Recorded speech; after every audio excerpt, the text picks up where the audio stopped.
Welcome to this week's episode of the Success Realtor podcast by yours truly, Colleen Wood. Here is where we celebrate success in real estate and share the wisdom and struggle so that others can be successful too. If you're a new listener, I'm the producing branch manager of the Wood team at Hometown Lenders, and I'm known for helping realtors earn a lot more money in commissions without selling their soul to the industry and maintaining balance with what's most important in life. Today, I am so honored to be talking to the amazing Andrea Garcia, realtor and founder of Andrea Garcia Realty, part of the Keller Williams Realty branch of the greater Phoenix area in Arizona. Andrea is an Arizona native and seasoned real estate professional. She's RESA certified staging advocate and a certified negotiation expert. My goodness, that's incredible. I'm so excited to be chatting with you today. I am so excited to be here. Thank you so much for reaching out. I can't wait to share all these nuggets. I'm so excited to be chatting with you. It's so much fun to get to be talking to other successful real estate professionals in other parts of the country. There's so many things that are similar, yet things that are so different too. And I'm really excited to talk about all these pieces. So, Andrea, tell me, how did you get started in real estate? That's such a great question, and it's very unorthodox. I have a background in the legal field. However, I have a passion for the older adult population.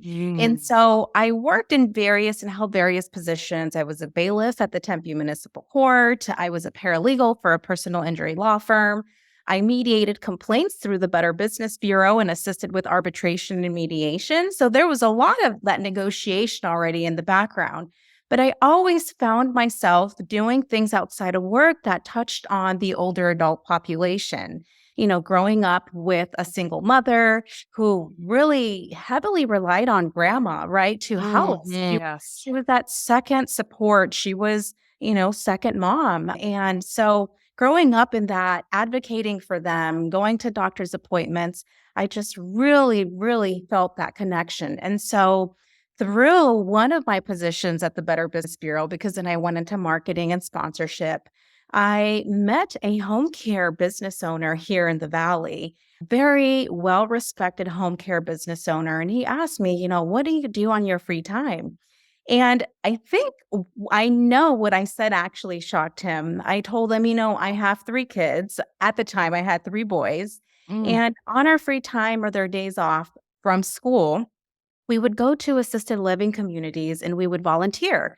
So we would volunteer by arts activity, whether it was music, whether it was playing, soccer very lightly, just providing that companionship for these aging adults in a very unique home environment. And so he looked at me and he said, I'm really looking for someone to do what you do with me, instead of the Better Business Bureau. And I said, well, tell me more. I'm intrigued because I love business, which is why I think and I know was able to create a pretty successful business here in the Valley in real estate, but I also love the older adult population. And so, decided to interview. I ended up working for the company as the director of the home care company, Cypress Home Care here in the Valley. And what I would do is I would develop care plans for my clients. So part of it was business development. And then the other part was once we were able to secure a client, we would go to their home, assess and evaluate their needs. What type of care do they need? Do they need companionship care? Do they have dementia or Alzheimer's? Is it a higher level of care? Then I would get back to the office and it was kind of like matchmaking, right? What do we do in real estate? We match make, they often say you're matchmaking a home to the buyer. And so I was doing that through the home care company. And what happened is every 30 days, we had that following up with our clients, following up with our, recipients that were receiving care, following up with the caregivers, checking, hey, how's it going? But when I would have tea time, is what I would call it, with my clients, there was a point where, unfortunately, either they had to increase the hours of care because it was no longer safe for them to stay at home. Sure. Or if they were not financially able to increase that level of care, then it was time for them to move to an assisted living community, a group home, whether it's dementia care. So I found myself quarterbacking that entire transition. I would call family members and let them know, it's no longer safe for mom or dad, aunt or uncle to stay home.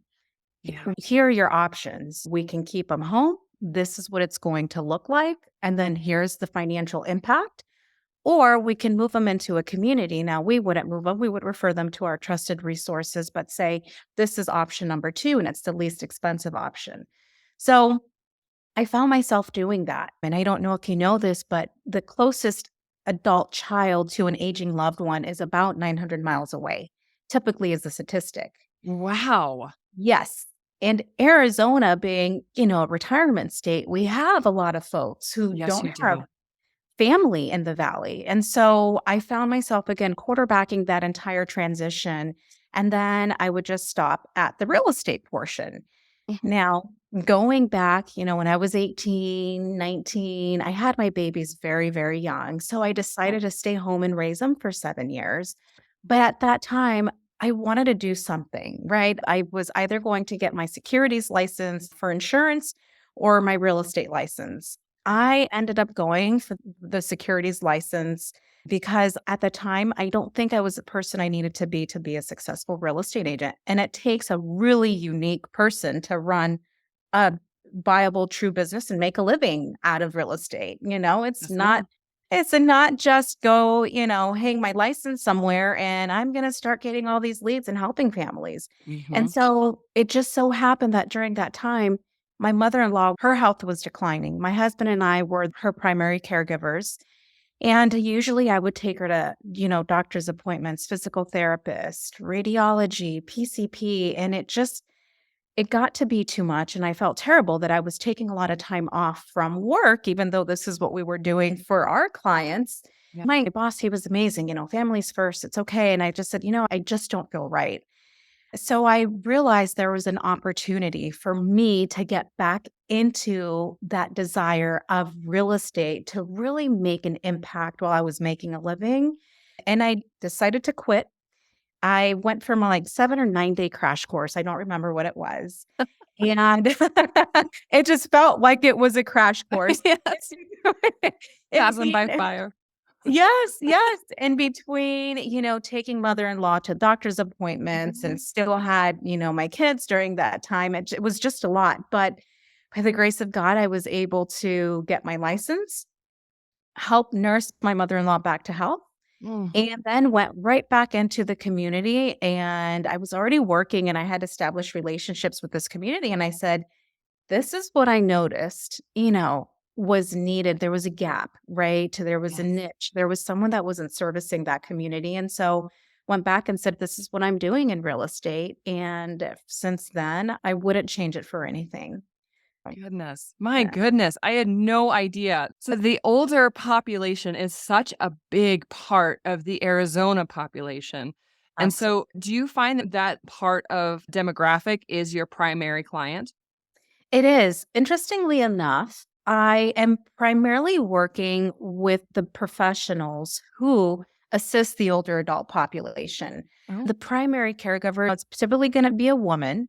She's typically working, it's what's considered a sandwich generation because she's sandwiched between taking care of her own family needs and then oh yeah. taking care of their adult, aging needs. Hmm. But they are usually connected with the corporate trustee. They're typically connected with an estate attorney. Hmm. They've typically found me because they're working with a licensed fiduciary. So there are different, target markets within the niche where that is, I would say 75 to about 80% of my business is absolutely working with that aging adult population and the professionals who are in it to just make it a seamless transition for them as well. What an amazing business that you have built to build that community around yourself to be able to feed your business. And it also speaks to your heart too of wanting to help these folks. I mean, it's kind of exciting, right? Like older folks that are moving to Arizona to retire. It's a big life transition for them and they're excited, yet there's some sunsetting of some lifestyle and it must be very fun to help navigate that for them. It is, and it's so humbling because you do have family. And, family is not always peachy. Right. So That's true. you have family, you have siblings who are at an impasse, and it is humbling, and it just reminds you that it could always be worse, but it feels so good. Yes, unfortunately, Yeah. but it feels so good to be that point of contact Hmm. where you can have that empathy and you reason with them and you provide viable solutions. So, Hmm. So, how did you make your first sale? You're brand new into the real estate business. You've had this background. How did you make that happen? Sometimes I feel like realtors fall into it. How did it work out for you? interestingly enough, it was not within the industry. It was not within that niche per Uh huh. se. Yeah. It was actually an open house. It was my very first open house. I happen to have a really great mentor, Kevin Craig. He's also here in the Valley. And it was one of his listings. And he said, let's just go to an open house. I don't even think he was there at the time. I don't know if he left or what happened, but I had a family walk in. It was a gal and her mom, Yeah. and they were looking in the Gilbert area and they needed to sell their home. Me being new and super nervous, I just, gave them a tour of the property. Of course, you study, you research. What am I supposed to do? What kind of questions do you ask? Right? Did all that. But I was very low pressure, very, very low pressure. And giving them the tour, letting them know I was available to answer any questions, not even thinking they were going to call me. I mean, literally within a couple of hours, she called me back and she said, Wow. I know, this is what she said. You know what I really liked about you? And I said, what was that? I was like, I wonder if she knows this is my first open house ever. It doesn't It matter. doesn't, right? Says, I hate to describe it this way, but you did not feel like a vulture. And I said, wow. She goes, Mhm. it's just, you go into these open houses and you can just feel Yeah. sometimes. And I said, well, I appreciate that feedback. It's truly not my style. Mhm. I want to be of service to you. If we're Yes. not the right fit or it's not the right time for you, at the very least, I am here as a resource, right? Mhm. And Mhm. that's how it happened. First, I got licensed in June. I think that was maybe July or Of what year? August 2016. Oh, wow. Yeah. Wow. So within Wow. less than 30 days, she had to list her property, and then we performed a simultaneous close, and she purchased one. So, first transaction for you was a sale, then a buy with a simultaneous close. Yes. Holy Yes. cow, jumping down I in know. someone's feet. Yes. Exactly. Trying to figure it all out and just making sure I was providing, the Mhm. service and meeting the timelines. But Mhm. since then, it's been amazing. It's been amazing. That's fantastic. What do you think your 3 big basics are for your business that have made you so successful? That's such a great question. There are so many things that come to mind. But truly, I really think number one is you really need to be in it for the right reason. And you should really want to be able to service a client or, a family with the highest of value and integrity. Mhm.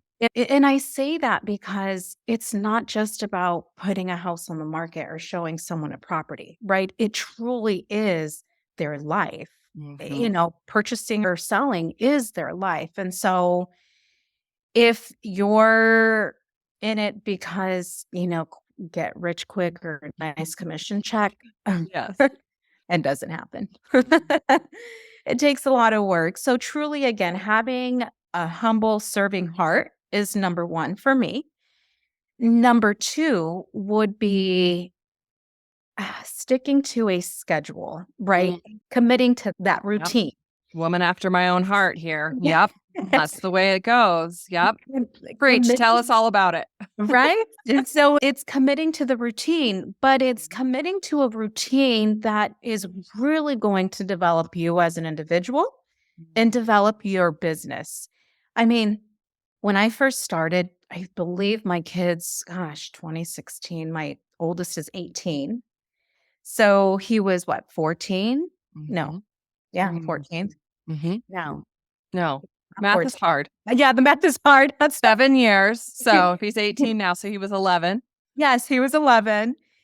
My middle was 10, and then my youngest at the time was 9. So 9, 10, 11, right? Wow.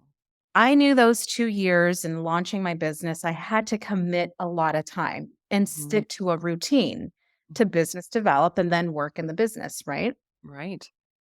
But as I look back and I think about what I was doing, I was committing to everything and anything within my expertise in a field that I really wanted to tap into. Mhm.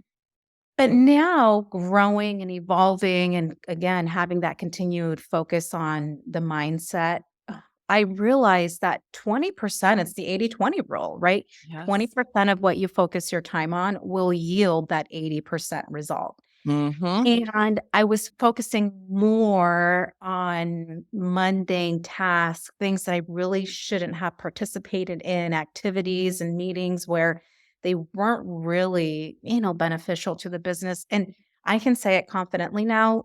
Prior to, really felt like, are you being selfish? Are you Mm. being, Mhm. it's honestly just evolution as a person and recognizing that in order to do the best work, you need to be with those that you could best service and spend Yes. time with groups and individuals that you can't necessarily best service is unfortunately a waste of time. And I can't remember.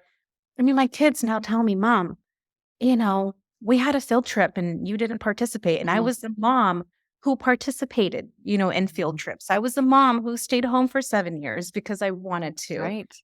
be there. And I lost sight of that, which was one of the very reasons, why I also went into business for myself is because Mhm. they were going into middle school, high school. And so, long story short, definitely sticking to a routine and really focusing on activities, people, tasks that will make a huge impact, in the business. I wanted And to circle back because there is something so it's such a great piece of information there for realtors out there that incredible. So there's business development, creating business, and then there's working on the business that you have. And you have to do both those things on a daily basis because that's why people have the swing where they have months where they're closing a lot and then the next month they're not closing anything. It's because the first month they're closing out the business of that they already have and they're not doing any business generation and then the next month they're generating business and they don't have anything to work on. So what you're talking about is having a routine that is both business generating and business fulfillment at the same time. exactly. Yeah. Exactly. Put short and simple, that's exactly what, I would say it's close up to the number one, right? But absolutely, it's necessary in order for you to survive and thrive in the real estate world. Mhm. And that 80-20 rule, like when you're constantly evaluating your activities and your time, like this is something that is going to continue on for the rest of your career, right? Where you're evaluating, is this the highest and best use of my time? I literally just yesterday resigned from a group. It was a great leads group that I started and I created, but it's no longer something that is going to be a lucrative use of my time. And even though I love those folks and I really enjoy it, it's just not a good use of my time. So it's a constant work in progress. Exactly. And, I think every time you hit a new level of success, it will Yes. require continued reevaluation Mhm. because Yep. who you were to get to where I'm at today is not what's going to propel me to that next level of success, so to speak. Right. So, Right. And absolutely. if it's not a heck yes, then the answer is heck no. Exactly. Still learning and still working. Still working on that. Yeah, all the Yes. time. All right, Yes. girlfriend, you are a certified negotiation expert. So I want to talk about negotiation. Can you tell us what's the most important thing to keep in mind when you have a heated or emotional negotiation on the table, and how do you navigate through that? That's such a great question. And it is so tough to execute, right? What I will respond with is extremely difficult to execute. I am a huge, again, as you've learned, I'm a huge believer in self development and your mindset, right? Mhm. I mean, what you believe, I am a huge believer you will receive. Yes, The ma'am. energy you put out is the energy you will receive. Mhm. And again, it's easier said than done. But John Maxwell, are you familiar with Oh, John Maxwell? yes. Oh, yes. I am a totally geek out about all that stuff. Yes, love him. Right. One of his books, The Seven Irrefutable Laws of Leadership, might be one of his books. Mhm. He talks about being a servant leader. Mhm. And when I approach negotiation, it's not about I am going to win, right? It's not combative, it's collaborative. Right. And when you approach negotiation in a collaborative manner and a collaborative mindset, then it allows you for the room and the wherewithal to listen to your counterpart, Mhm. listen to their needs, and it allows you to really create questions that will allow you to get down to the bottom nitty gritty of why do they not want to come up in price, or why are they so upset about Yes. repair, or whatever it may be. The secret is asking questions. Mhm. The secret is listening, which will then help you determine how you need to respond and should respond. Yeah. But it should always be that collaborative, it's a win-win-win situation. It's a win for me, it's a win for you. Most importantly, it's a win for the buyer and the seller. I mean, a big part is finding out what is it that they need. Exactly. Like maybe they're turning your offer down because you have a 30-day close or a 21-day close thinking that you're trying to impress someone and they need 3 months to get out. And it's like, if we can just work together and negotiate, what is it that you need? What do you want this to look like? I find that Exactly. there's so many realtors out there that just don't go and get feedback as to why their offer was declined. And so Exactly. don't be afraid to get that feedback and figure out where you can do better because maybe there's just one little tilt of the hand that could be done differently. So that's wonderful. I mean, the other thing too, and I know that you agree on this, but I just want to say it for our listeners, is that real estate almost always is accompanied by a major life event. So there's already some sort of emotion that's a heightened level of emotion, whether there's been a death, there's been a divorce, there's maybe a new baby coming, very emotional, lots going on. Or like for the folks that you're working with frequently, that they're retiring, or maybe they're moving from, one part of the country because they're tired of the snow and they want Yes. to come. That's why I love visiting with you because our states are so linked in that my folks always are wanting to come to Arizona and your folks are frequently wanting to come to Montana Yep. and because they love that dual lifestyle. But that's an emotional thing. And people are very triggered by anything kind of going cattywampus and they can get real defensive in their Yeah. response to things. And it's our job to just keep everybody's feet on the ground and Exactly. navigating things moving forward. I love that that's a big part of who you are. Exactly. I love that you're not a vulture because they can feel your intention. They They can. can. If you're greedy and you need a transaction, everybody will know it, whether you say Exactly. it. Exactly, exactly. And, not only do you use it with the agent, the counterpart, the agent, the real estate agent who's representing the buyer or seller, you also use those techniques with your clients, Yes. right? Yeah. And I think that's the most important aspect, right? Because that's who you're representing. And Mhm. so, really having a deep dialed in understanding for their needs. Mhm. If you're touring a home and you have a husband and wife who are at an impasse Yeah. and they're complaining or they're fighting and bickering with one another, you dig that conversation and you bring them back to a place of peace, right? Yes. In a heated Yes. moment. Mhm. I can't tell you how many times it's been so instrumental in, touring properties or just being on a phone call with someone. Mhm. And now I'm primarily a listing agent. I do get a lot of listings, but when I do work with buyers, which I enjoy, I've had one client say, I've never had, she's purchased a couple of properties. I've never had an agent tell me, no, this is not the right property for you. Mhm. Mhm. She says it's typically the opposite, where I almost feel pressured Yes. to buy. And it's like, this is a lifelong decision. Mhm. And I want to build a lifelong relationship with you. You don't do that by pushing a home on someone. Exactly. I mean, so many of your people coming into Arizona are coming from elsewhere. So they don't know the neighborhoods. They don't know that like the water tastes funny in this spot or something. They're counting on you to be their guide.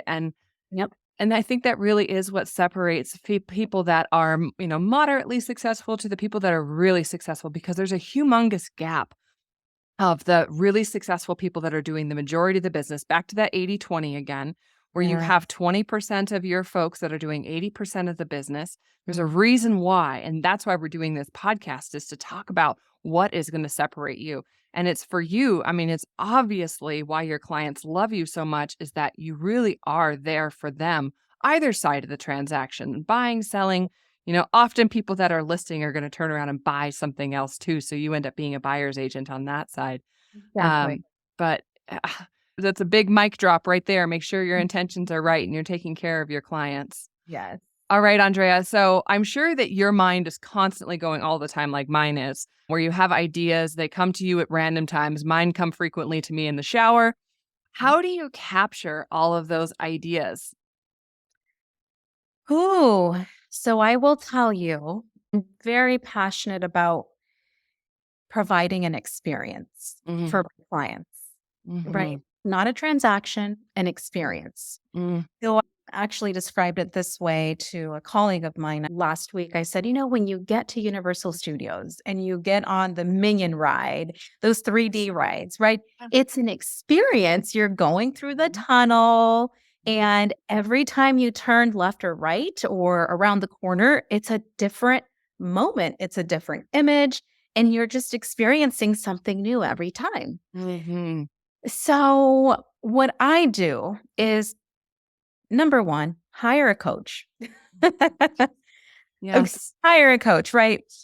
You look at the athletes, like Tom Brady. I live with boys, so I talk about sports, right? Tom Brady, Yes, you do. Kobe Bryant, right? Andre Ethier, all like baseball, basketball. All the greats have coaches, and they're committed to developing themselves. Mm-hmm. So, number one, hire a coach, because if you can't do it on your own, then you need some accountability. Mm-hmm. But truly solidify what's your goal for the year and reverse engineer, Mm-hmm. right? What are the three mega goals? Yep. What I've done actually through a coach that I've hired, I have a traditional business coach who really focuses on business, people, operations, HR, finances. I mean, it's huge to learn about finances. And then I have a real estate coach, right? Mm-hmm. So, my business coach, what we've done through that coaching program is three macro goals. Then we reverse engineer and we break those goals up in 6-week increments, right? And so, every 6 weeks, I focus on no more than 2 to 3 goals for that 6-week micro period. Right. I have these two goals that I look at every single day when I see something and I'm like, oh, that looks fun, or that looks like maybe I should implement it in the business. Yeah. I get my goals and I say, does it really align with where I want to be in 12 months from now? Right. If the answer is no, then heck no. Mm-hmm. Right? Mm-hmm. I'm not moving toward it. I'm not purchasing. It's just being hyper focused and really understanding your why and Mm-hmm. how. There are so many sparkly, shiny objects in our industries and different widgets and different cool things that somebody else is maybe implementing really well. And you see that and you get excited about it. And I feel like as salespeople, because we are salespeople, that we get very excited about new and different. And maybe we're thinking about our experience that our client is experiencing. We want to get it better, but you can spend so much time chasing things that are not in alignment with your goals. And Exactly. so, what you're saying, and I'm just going to echo it, is that you review every possible new goal and measure it against your big macro goals and say, is this in alignment? Exactly. And if it's not in alignment, the answer is no, right? It's always going back to, why do you want to be here? What's the purpose behind it? And for me, it's building and creating the best experience for my clients, whether it's business to business or, the general consumer buyer and seller. And that's just the passion that I have is how can we make it unique and different for them? So if, again, new shiny object does not align with this overarching goal, then the answer is always going to be no. Yes. Yes. That's so smart as a businesswoman because we can just chase too many things. And I love your 6-week implementation process because there has to be a start and an end, because we're the type of people that we have to be doing something, but it can't be something that's going to last forever.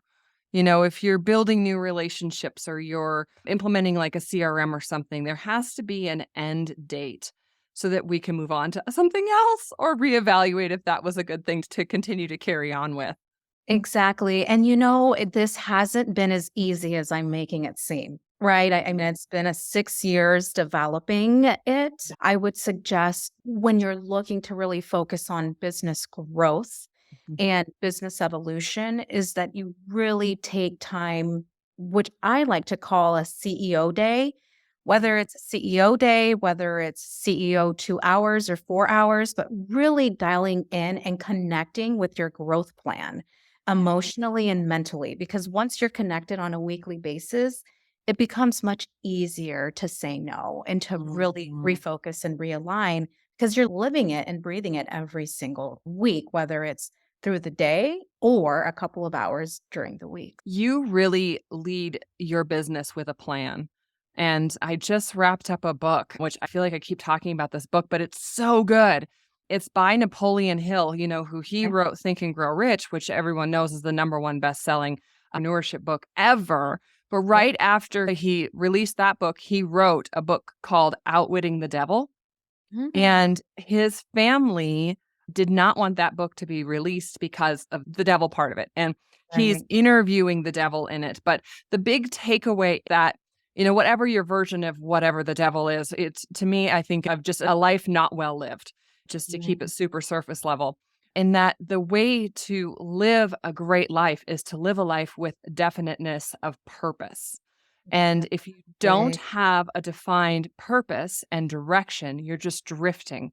You're waiting for life to happen to you. You're waiting for somebody to fix your problems. And that is not a life well lived. And you will spiral into that negative talk, like you were talking about how you're talking to yourself.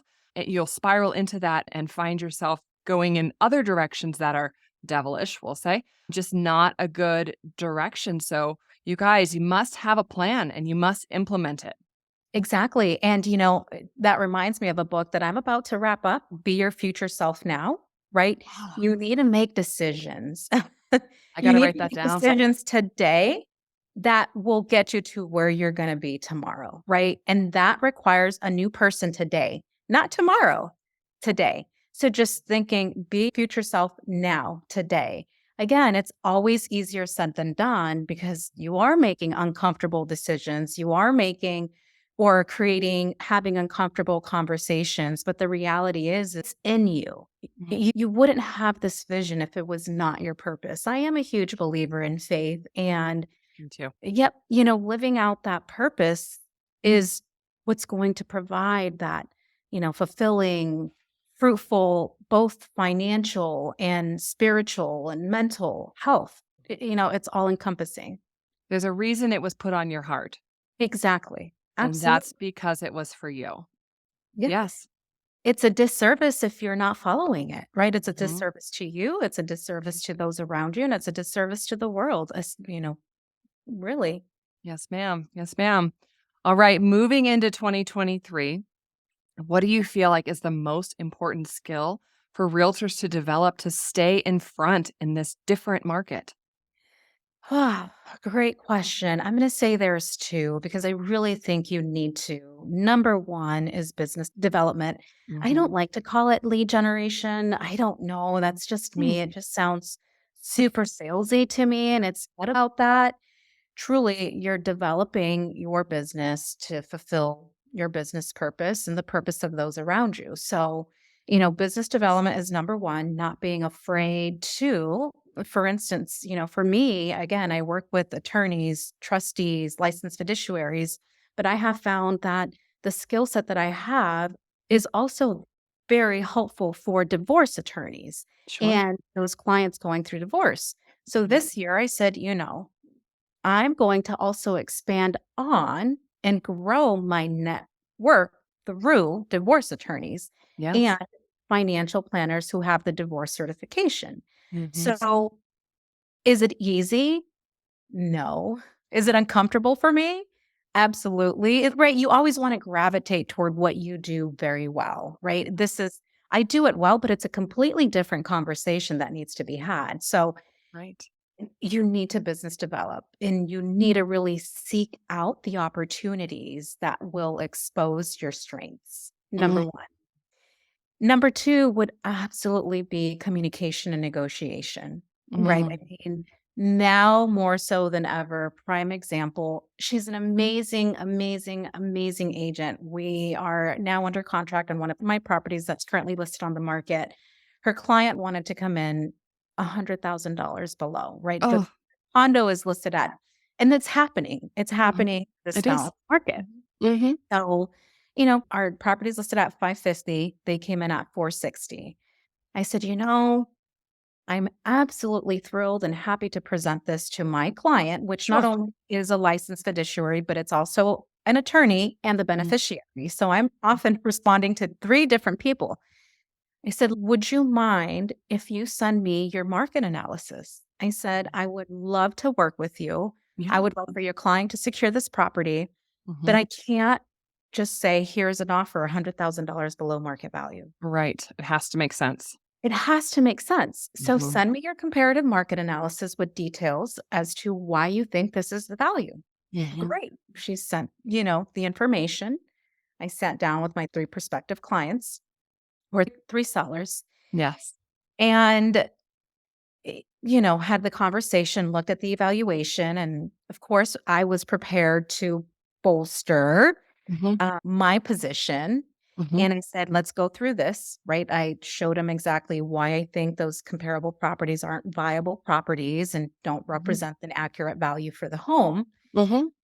We did the same thing, responded with the counter offer, sent it over to the buyer's agent. I said, please share this with your client. He's a sophisticated individual. There's a 1031 exchange. I recognize that, right? I recognize that he values research, values intelligence, he values time. And so we sent this over to him. They came back with a counter, and I said, respectfully, my client's going to maintain their position of 525 from 550 to 525. Yes. If you would like to review our, analysis as to the value of the property, here's what's different. Just reiterated what we had already said. They came up to 515 from 460. Mm. A pretty big jump. It's a pretty big jump, right?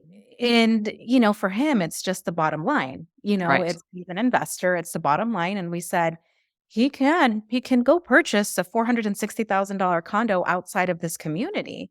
Hmm. In the long term, is it going to really benefit him financially as much as this property will? Right.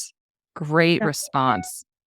again, it's negotiation. It's really understanding your audience. It's listening to your counterpart and devising communication strategies around that too. And it wasn't just one-sided, right? It's okay, I know this is what your client is looking for. Yeah. Your condos are not going to bring him the profit long Hmm. term that he's expecting. Where Hmm. ours is very unique. It's an engaged community. It's a unicorn. Yes, I will Yeah. say that. But this is why there's a low over rate. And this is why the rentals that are in this community are completely booked for the entire year. Can Yes. I can't confidently say that about the other units after Right. researching. So negotiations is key. And I'm hearing you say too that being educated on Yeah, your property, being willing to do the research so that you can, bolster your position on either side because we have, people are incorrect on both sides. we are. But this Absolutely. is a different market that we had so many realtors that had come in when, 2020 and everything looked easy. And so now they don't know what to do with this market. They don't know how to do this, knowing that they're going to have to generate some business, Mhm, hopefully through something other than just, online leads. mhm. Mhm. And they're also going to have to come equipped with real facts and information. And it's exciting because so many of these realtors are really growing right now. And if they choose to, if they don't, then they're going to find themselves behind. Exactly, exactly. And I will be honest, I will be the first to say this is my first balanced market, my first Mhm. balanced market ever. And it feels very different. And I had a moment where you start questioning yourself, right? Because in a Right. seller's market, you list your properties, and every real estate agent, including me, advertises property sold for 50 over asking. And, it's very Yeah. easy to do that in a seller's market.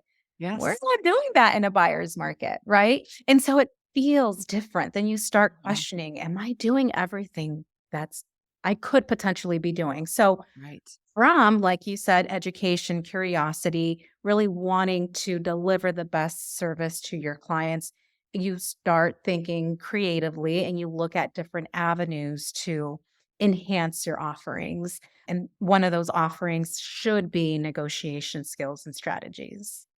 What I'm hearing for you is that for realtors, whether they're new or seasoned, that they really should be changing how they're measuring their success. It's not just about, were you able to sell that property for 50 over? It's did you negotiate well? Did everyone benefit? Was the property transferred in a way that is a response to its value and to a family that's going to love it? It is so hard to measure success in this different market when we've had the last 2.5 years of, let's Yes. just say it was easier. It had its own challenges. The fire hose effect was kind of ugly for all of us, but it was kind of a little bit more fun. And now it feels a little bit more like work, which is why we get paid.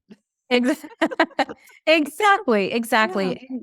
And, to wrap it up, right, business development, negotiation, but truly just remember the market is always changing, right? Mhm. I remember receiving phone calls, I mean, on one offer or one property, 45 offers. And I can't tell you how many times the agents would say, "Oh my gosh, you answered your phone and you Yeah. have 45 offers?" Yeah.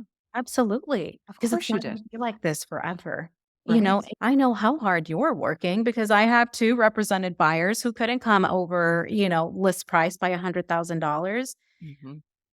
It's respecting one another as community members. I So, love that. I love that. It's always so mind-boggling to me when realtors don't answer their phone or lenders, either side of them. Like, why are you not answering your phone? This is a yeah. basic, but it's so frequent. So, do you feel like there's a pattern or a formula to becoming successful in real estate? And if you do, like, what is yours? Honestly, I don't know if I would call it a formula. I would say the pattern would be consistency. Mm. Right? Mhm. Yes. Consistency and dialed in focus, Mm. right? That's And amazing.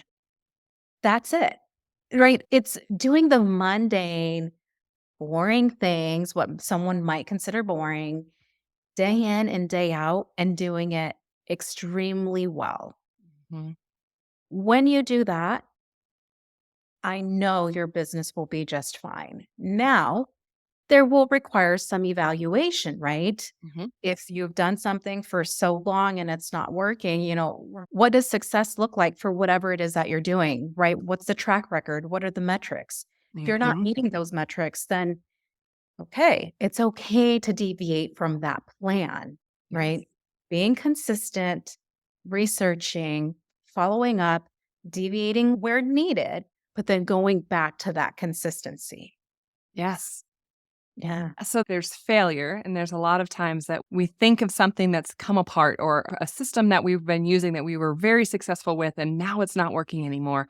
You can Yes. look at it as failure and just quit, or you can look at it as temporary defeat and as the blessing that it is, because with every temporary defeat, there is an equal blessing, an equal opportunity to go in a different direction. So getting excited about how it's showing you that it no longer works, and it's giving you an Exactly. opportunity to pivot and go another direction. It's a wonderful thing to have temporary defeat. It's so good. And so Exactly.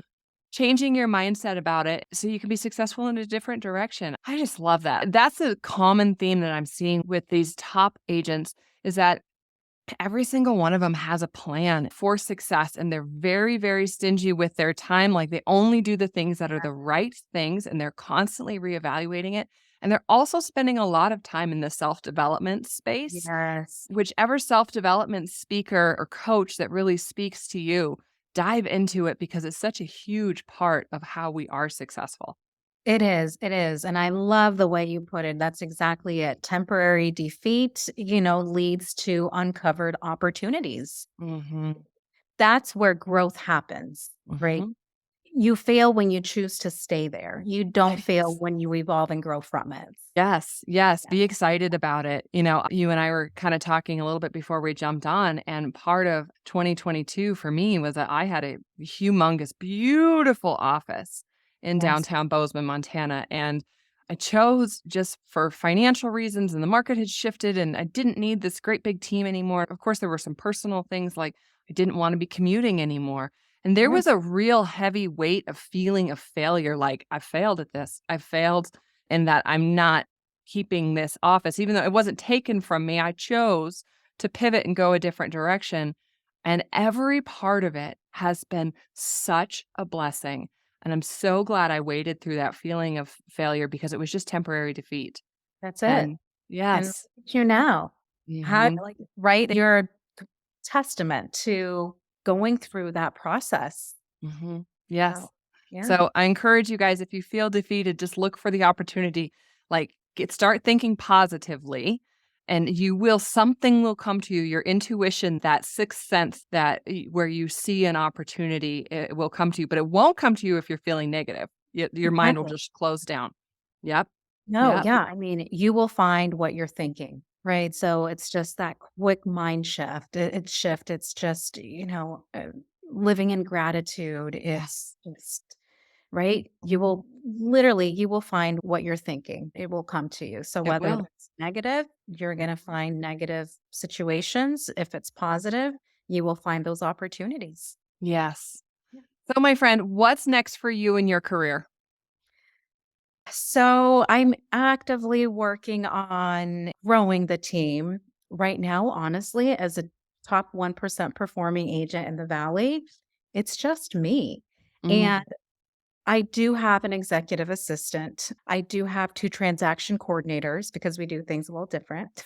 mm, But honestly, it's continuing to grow as an individual and help those around me, right? It's creating a healthy economy.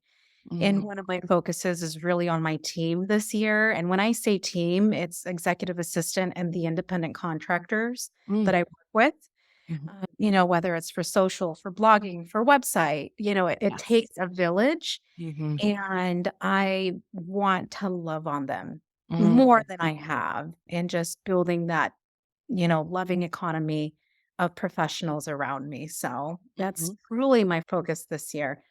And I know that when we do that, we perform at our peak and best, which results in, happier clients Yes. and innovative ideas and ways to establish our business. So you're giving back to your clients through your team and Yes, giving to your team so that your client experience can be better. So exactly. it's twofold. Yep. Well, Andrea, this was amazing. This was so awesome. Thank you so much for sharing all of your nuggets of wisdom. I'm so inspired by you. I love following you on social media. You guys should be following Andrea Garcia on social Well, media. Her stuff is really beautiful and really inspirational. So thank you so much for joining me. thank you for having me, Colleen. I hope you have an awesome day. Anytime you need anything, you know where to find me. Thank you so much. Thanks again for listening to this week's episode of the Success Realtor Podcast. Just as a reminder, I'm the producing branch manager of the Wood team at Hometown Lenders. I am known for three things. Number one, we close on time. Number two, we keep our realtors in the sales seat at all times by keeping them updated on their current transactions. And number three, when you entrust us with a lead, we follow up on that lead until they buy, fly, or die. Leads are never lost to our lack of follow up. Our number one priority is for you to earn more money in commissions so that you can improve the life of your family, community, and in turn, our country. So, can I count on you for that next buyer lead? I would love to work with you too. Also, if you're interested in being a guest on the podcast, please just reach out to my office. All right, we'll talk to you when you call in, and we'll see you on the next episode of the Success Realtor Podcast. Bye-bye.